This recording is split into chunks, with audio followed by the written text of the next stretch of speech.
Vocabulary तो आपने बहुत बार पढ़ी होगी, बहुत तरीकों से भी पढ़ी होगी, लेकिन वोकैबलरी पढ़ने का ये अनोखा तरीका आपने इसके पहले कभी भी प्रैक्टिस नहीं की होगी।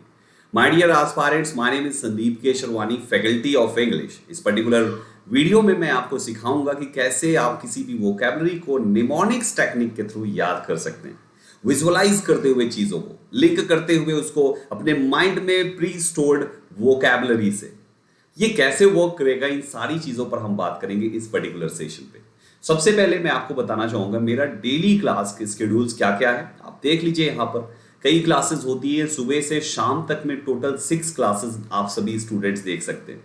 इन 6 क्लासेस में 2 क्लास यूट्यूब पर है और 4 क्लासेस अनअकैडमी के प्लेटफॉर्म पे, जिसमें अलग अलग टॉपिक्स डेली बेसिस पे होते हैं, और ये फ्री क्लासेस है माय डियर एस्पायरेंट्स। इन फ्री क्लासेस को YouTube पर तो आप वाईफाई स्टडी यूट्यूब चैनल पे मुझे आप देख ही सकते हैं, लेकिन जो अनअकैडमी पर फ्री क्लासेस होती हैं उनको देखने के लिए आपको मोबाइल पे प्ले स्टोर से अनअकैडमी लर्निंग ऐप इंस्टॉल होना चाहिए। इस ऐप को इंस्टॉल करने के बाद लॉगिन करके मेरा नाम संदीप केसरवानी सर्च करके मेरी प्रोफाइल फॉलो कर लीजिए। नाम की स्पेलिंग सर्च बॉक्स में सही टाइप कीजिएगा, और अगर यहां पर प्रोफाइल जब आपकी फॉलो हो जाती है तो जैसे यहां पर एसएससी एग्जाम लिखा हुआ है, स्क्रॉल डाउन करेंगे तो नीचे आपको स्पेशल क्लास भी दिखेगा। उस कैटेगरी में आपको मेरी सारी वीडियोस मिलेंगे। आप अपने फ्रेंड्स को, अपने रिलेटिव्स को, अपनों को इनवाइट भी कर सकते हैं इस फ्री क्लास में, जहां पर धमाकेदार तरीके से मैं हर एक टॉपिक पढ़ाता हूं। यहां से शेयर करके, जब आप इसको शेयर करें तो साथ में इनवाइट कोड भी शेयर करें, ताकि वो भी आपके साथ फ्री सेशन से जुड़ सके। माय डियर एस्पायरेंट्स, आइए शुरू करते हैं आज की ये धमाकेदार वोकैब सेशन। सबसे पहला वर्ड आपके सामने है the guys, this is banter. Banter का मतलब होता है मजाक, यानी कि टीजिंग, किसी को चिढ़ाना, किसी के साथ मजाक करना, उसको हम बैंटर कहते हैं। याद करने की ट्रिक क्या है? बैंटर के लिए बंदर याद रखिएगा। तो आपने क्या बनाया कि बंदर कहकर वो मेरे साथ किडिंग करता है, मेरे से किडिंग करता है। कुछ लोग हैं जिसको बंदर बंदर करके वो मेरे से बैंटर करता है, वो मुझे बंदर बुलाता है, कहते हैं बंदर बंदर बंदर बंदर बंदर करके वो बैंटर कर रहा है, मतलब मजाक कर रहा है। तो हो गया ना याद? यहां पर बैंटर एक न्यू वर्ड है, और प्री स्टोर्ड वोकैबुलरी आपके माइंड में क्या है? बंदर। बंदर को तो हर कोई जानता है, तो बैंटर को याद करना है। प्री स्टोर्ड मेमोरी जो आपके माइंड में है बंदर, उससे हमने लिंक कर दिया कि बंदर बोल के वो मुझे क्या करता है? चिढ़ाता है। बंदर बोल के वो मुझे क्या करता है? मेरे साथ मजाक करता है। बैंटर करता है बंदर बोल के। आई होप आपको याद हो गया होगा। सेकेंड वर्ड आपके सामने, दिस इज डेलेक्टेशन। बहुत ही प्यारा सा शब्द है। डेलेक्टेशन मीन्स होता है प्रसन्नता, जिसको हम डिलाइट कहते हैं। याद करने की ट्रिक क्या है डेलेक्टेशन की? डेलेक्टेशन हिंदी में प्रसन्नता इसकी मीनिंग होगी, delightful, happiness, Glee, cheerful, glad, बहुत सारे शब्द इससे रिलेटेड निकल के सामने आते हैं। एक नाउन है डेलेक्टेशन, पार्ट्स ऑफ स्पीच में, ये इसके लास्ट में लगे हुए TION से पता चल जाता है। याद कैसे करेंगे? डेलेक्टेशन को दिल्ली के इलेक्शन से याद रखिए। डेलेक्टेशन दिल्ली के इलेक्शन, डेलेक्टेशन दिल्ली के इलेक्शन। अरविंद केजरीवाल जी दिल्ली का इलेक्शन लड़ रहे थे, ठीक? तो दिल्ली का इलेक्शन, डेलेक्टेशन दिल्ली के इलेक्शन। आपने कहा दिल्ली के इलेक्शन में जीतने के बाद केजरीवाल जी को डेलेक्टेशन हुई। दिल्ली का इलेक्शन जीतने के बाद केजरीवाल जी को डेलेक्टेशन हुई, डेलेक्टेशन हुई। अब आप बताओ मुझे कि जब इलेक्शन इंसान जीतेगा तो खुश होगा या दुखी होगा? ऑफ कोर्स खुश होगा यार, जो जीतेगा वो तो खुशी होगा ना। तो दिल्ली का इलेक्शन जीतने के पश्चात अरविंद केजरीवाल जी को डेलेक्टेशन हुआ, मतलब खुशी हुई, दिल गार्डन गार्डन उनका हो गया। तीसरा वर्ड आपके सामने, दिस इज फूल हार्डी। आपकी foolhardy parts of speech में एक एडजेक्टिव है। मीनिंग होती है दुस्साहसी या असावधान, रैश या रेकलेस जिसको हम कहते हैं। असावधान, दुस्साहसी, ऐसा साहस किया जो करना नहीं चाहिए, उसको हम कहते हैं फूल हार्डी। याद कैसे करेंगे? फूल हार्डी को याद रखना है तो फूल हार्डी फूलों का हार दी से याद रखिए। फूल हार्डी फूलों का हार दी, दी मतलब दिया। फूल हार्डी फूलों का हार दी, उसने फूलों का हार रेकलेस तरीके से दी, असावधान तरीके से दी, लापरवाही के तरीके से दी। फूलों का हार, एक आदमी आया फूल खरीदने के लिए, उसने कहा जैसे ये मैडम फूल खरीदने के लिए आई और ये शॉपकीपर है, इससे फूल मांग रही है, फूलों का हार दीजिए। उसने दिया। जब फूलों का हार दी तो ऐसे दिया कि सारे फूल झड़ गए। उसने कहा आपने फूल का हार फूल हार्डी तरीके से दिया, मैं पैसे नहीं दूंगी। तो फूलों का हार दी, फूलों का हार्दी, फूल हार्डी, लिंक कर रहा है। फूलों का हार्दी, फूल हार्डी मतलब दुस्साहसी, असावधान, रैकलेस, रैश, कुछ भी आप कह सकते हैं। तीसरा शब्द के बाद चौथा आता है, दिस इज प्रेसिएंट। आपके ऑप्शंस, इसकी मीनिंग होती है पूर्व ज्ञानी। प्रॉफिटिक कहते हैं जो तपस्वी, जो साध्वी होते हैं, जो ज्ञानी होते हैं, हम उनको कहते हैं दिस इज प्रेसिएंट, है ना। सगेशियस होते हैं, सैपियंट होते हैं, प्रूडेंट होते हैं, इंटेलिजेंट होते हैं, ब्रिलियंट होते हैं। ये सभी शब्द हमारे प्रेसिएंट के सिनोनिम होते हैं। प्रेसिएंट के याद रखना है तो याद रखने के लिए प्री मतलब पहले, सिएंट को संत कह लीजिए। पहले के जो संत होते थे वो बड़े प्रेसिएंट होते थे। कम ऑन एवरीवन, पहले के संत बड़े प्रेसिएंट थे। पहले के संत बड़े प्रेसिएंट थे।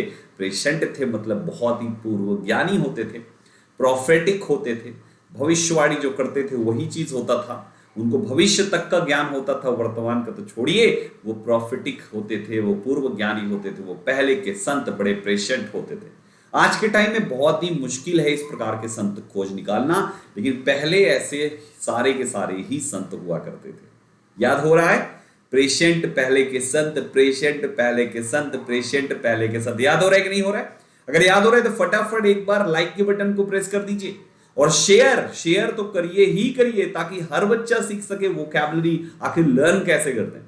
पहले के संत, प्रेसिएंट, याद रखिएगा। नेक्स्ट वर्ड आते हैं दोस्तों, दिस इज गैस्प। मीनिंग होती है हाफना, जिसको हम पैंट कहते हैं। दिस इज गैस्पिंग, इसको हम गैस्प कहते हैं। पार्ट्स ऑफ स्पीच में एक वर्ब है साथियों यहाँ पे। अब याद कैसे करेंगे? गैस्प को याद रखना है तो गैस पे से याद रखिए कि गैस पे बैठते ही वो हांफने लगता है। अब जैसे ये गैस वाले भाई साहब हैं, ये गैस का सिलेंडर उतार रहे हैं, अचानक एक गैस पे बैठे और हांफने लगे क्योंकि बहुत मेहनत कर ली इन्होंने।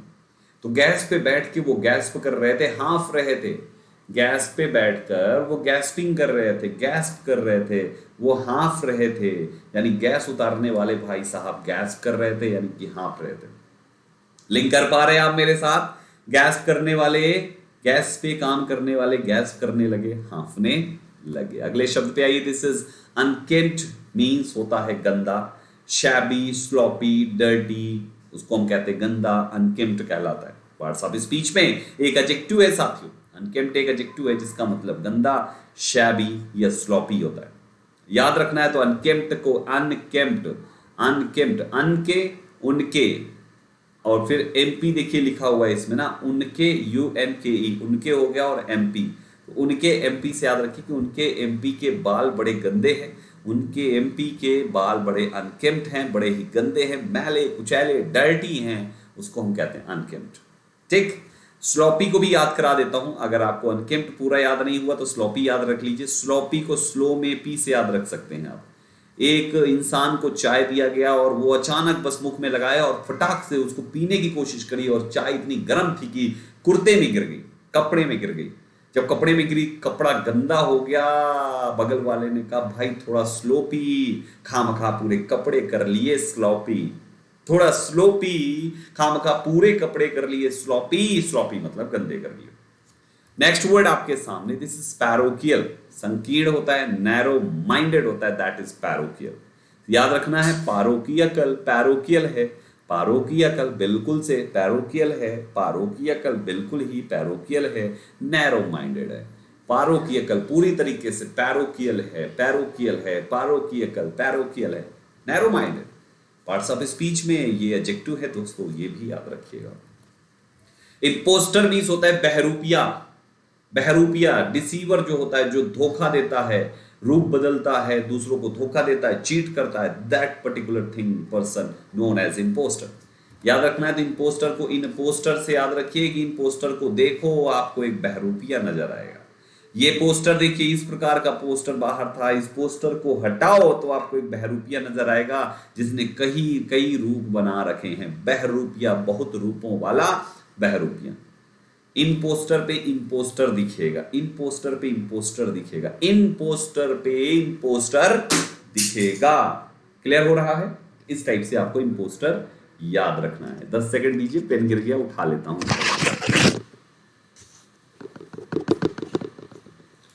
ओके, फिर से आ जाइए अगले वर्ड पे। This is गैम्यूट। गैम्यूट के ऑप्शंस हैं सरगम या किसी चीज का विस्तार या रेंज कह सकते हैं, दैट इज गैमुट। याद रखना है तो गैमुट, ग्यामत से याद रखिए कि वो कह रही तू गामत, तेरे आवाज की जो रेंज है वो उतनी नहीं है।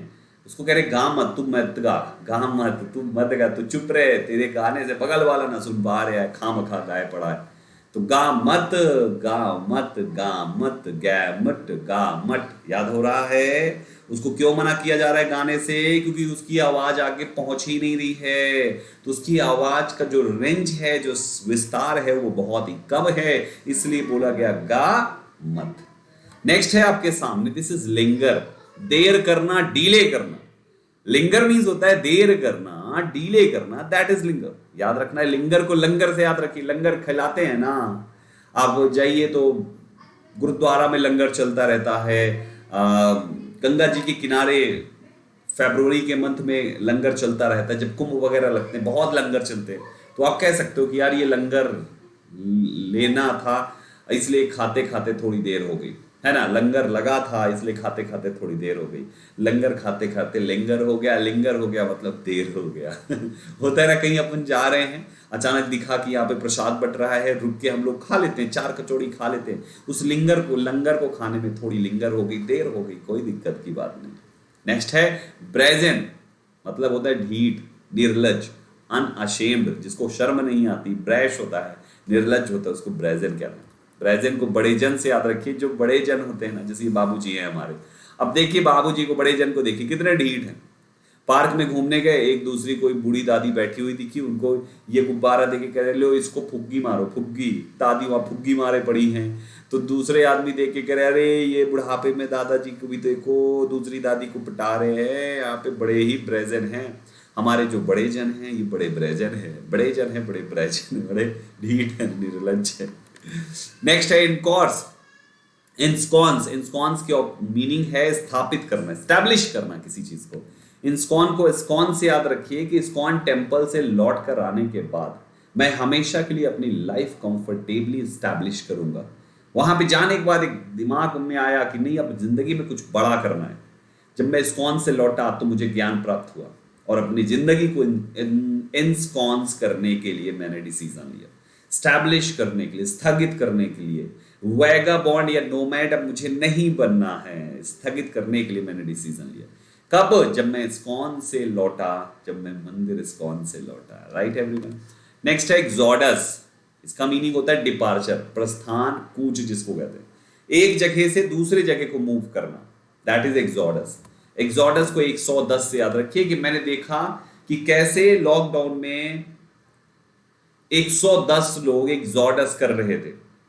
कहां से? यूपी से बिहार 110 लोग exodus, exodus, exodus, exodus, exodus, exodus लोग एक्सोडस कर रहे थे, प्रस्थान कर रहे थे, डिपार्चर कर रहे थे, यहां से दूसरी जगह पे जा रहे थे, दैट इज एक्सोडस, याद रखिएगा।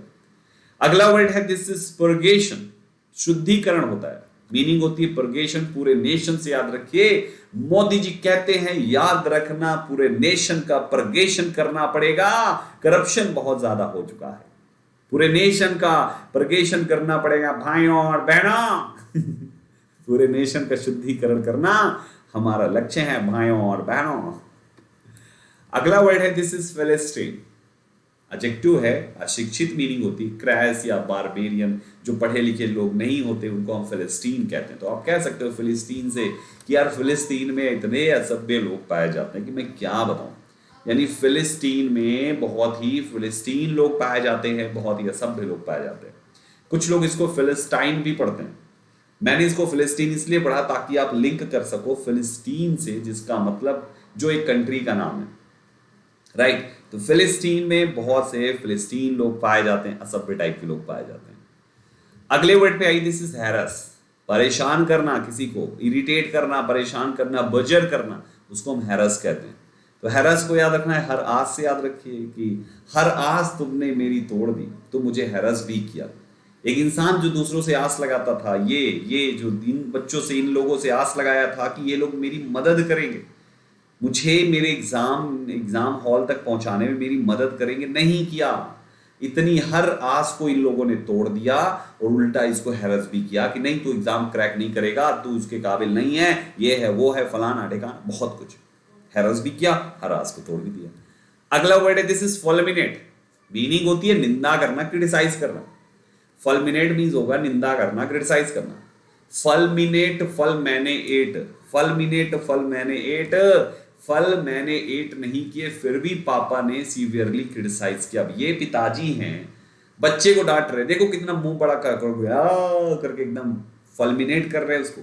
तूने फल क्यों खाया? बच्चा कह रहा है फल मैंने एट नहीं किया पापा, क्यों मुझे फलमिनेट कर रहे हो? बोले नहीं तू नहीं खाया, घर में तेरे सिवा कोई था नहीं, मेरा फल था, मैं एक सेब लेकर आया था। बहुत ही बुरा क्रिटिसाइज करना। डिकोरम मीन्स होता है शिष्टाचार, कॉर्टेसी होता है। तो डिकोरम को डेकोरम से याद है कि देखो रम पापा के सामने पीना शिष्टाचार नहीं है। देखो रम पापा के सामने पीना डेकोरम नहीं है भाई साहब, शिष्टाचार नहीं है।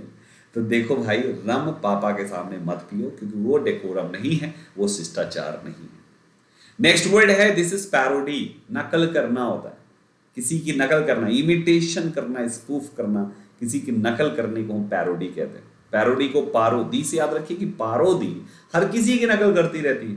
वो क्या पहनती है, वो क्या कैसे करती है, कैसी हेयर स्टाइल करती है, क्या मेकअप कराती है, कैसे उसने आईब्रो बनवा रखा है। पारोदी को देखो, जिसको देखो उसी की नकल करती रहती है।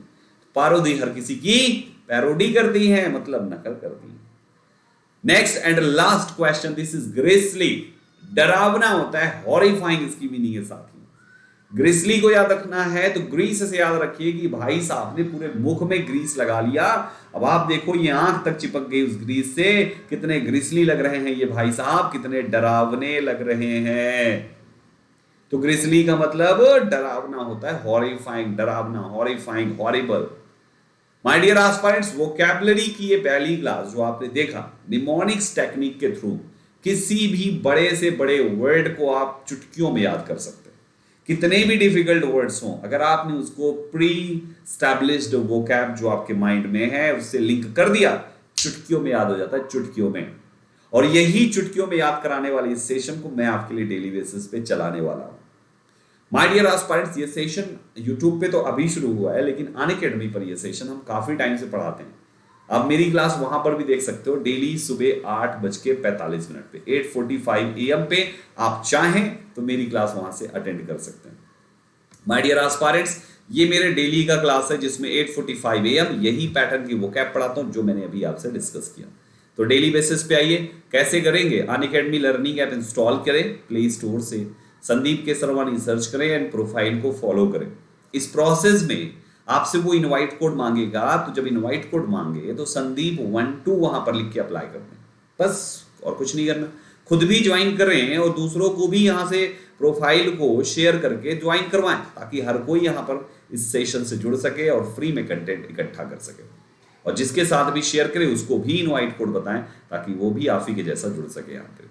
माय डियर एस्पायरेंट्स, अनअकैडमी पर अगर आप में से किसी को भी पेड बैच चाहिए किसी एसएससी के एग्जाम के लिए, आप लोगों ने अभी तक पूरा नहीं पढ़ा है और आप चाहते हैं कि इस 2021 में आपका सिलेक्शन हो जाए, किसी भी प्रकार का रिस्क नहीं लेना चाहते हैं, तो अनअकैडमी पर पेड बैच शुरू हो रहा है 14 अप्रैल से। बिल्कुल जीरो लेवल से जीरो टू हीरो बनाऊंगा, इस बात का वादा करता हूं मैं। अगर आप मेरे साथ यहां पर भी जुड़ गए संदीप 12 रेफरल कोड लगा के, ठीक है, संदीप 12 से आप इतने सारे एग्जाम्स के चारों सब्जेक्ट्स, मैथ्स, इंग्लिश, रीजनिंग और जीएस, ये चारों सब्जेक्ट्स आपको पढ़ने को मिलेगा केवल सिंगल सब्सक्रिप्शन से। सो अपनी पसंद की फैकल्टी चुन सकते हैं आप। अनअकैडमी लर्निंग ऐप इंस्टॉल करके लॉगिन करने के बाद अपनी कैटेगरी एसएससी एग्जाम सेलेक्ट कीजिए, फिर गेट सब्सक्रिप्शन की बटन और नीचे रेफरल कोड संदीप 12 लिखकर अप्लाई कर दीजिए। और देन 10% ऑफ होने के बाद 24 महीना या 12 महीना, इन्हीं दो में से किसी एक को चूज कीजिए जो क्रेडिट्स शो करे। क्लिक कर रिडीम करने के बाद बस पेमेंट कर लीजिए। मल्टीपल ऑप्शंस हैं, फुल पेमेंट के मल्टीपल ऑप्शंस, मंथली पेमेंट के ईएमआई है, क्रेडिट कार्ड से हो जाएगा। 24 महीने वाला 340 पड़ेगा और 12 महीने वाला 488, लेकिन ये केवल किससे? क्रेडिट कार्ड से। बैंक के 2 कार्ड ना, डेबिट कार्ड, क्रेडिट कार्ड, तो क्रेडिट कार्ड से है। कार्ड का नंबर डालना, कार्ड की वैलिडिटी, कार्ड पलटना तो 3 डिजिट में सीवीवी दिखेगा, और कार्ड पर किसी का नाम लिखा होगा, नाम नहीं लिखा तो वीज़ा कार्ड है कि रुपए कार्ड है, जो भी कार्ड है वो लिख दो, बस सबमिट करो, OTP डाल के सबमिट करो। तो ये है पूरा प्रोसेस पेड बैच से भी जुड़ने का और मेरे साथ फ्री क्लासेस में भी रहने का। माय डियर एस्पायरेंट्स, आज की ये धमाकेदार वोकैब सेशन आपको कैसा लगा हमें कमेंट बॉक्स में ज़रूर बताएं। और इसके हम इस वीक इस वोकैब को पढ़ाने वाले हैं, जिससे आप वोकैब की टेक्निक से अपने लिए वोकैब तैयार कर सके खुद भी और मेरे साथ भी। Thank you very much for joining this session. Thank you.